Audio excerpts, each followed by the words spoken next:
My daughter Tawney was in church probably the first day of her life. Went to all the things as a church kid. Terry and I raised her in the church. She loved the arts. She liked to dance, do all kinds of things. She always had friends around her. As she moved into her later elementary years into junior high, competitiveness came out in her. She began to love sports, soccer, got into volleyball, moving into high school. Tawney was a great kid. She was involved in youth ministry. She was at every event. She was involved. She was kind. We had a lot of fun. She had a lot of fun. During that time, she was making steps towards Christ. She even got baptized when she was like 6 or 7. But as parents, we knew that that was her doing what she thought she was supposed to do.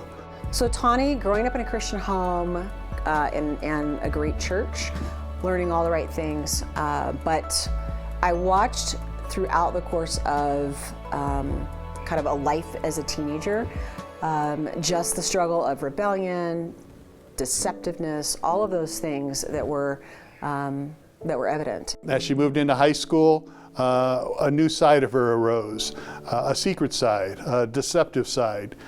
She kind of had two lives, the life she led at home and at church and the life she led at school with her friends. Growing up, teenage years, I think very much the evidence of a Christian home, understanding the right things to do and say and be and just be a part of that, but not necessarily in a way that was personal to her. She began to idolize relationships. She got involved with boys that she probably knew we wouldn't approve of. That became more apparent as she fell into discipleship with some of the girls from church. I was a leader in my church at that time. I stepped down from all those activities. We began devoting a tremendous amount of time to her, more or less getting back involved in her life. She put on the persona that she was a good little girl, that she was doing all the things that a Christian girl would do, and yet we found out that she was deceptive. She didn't heed counsel very well.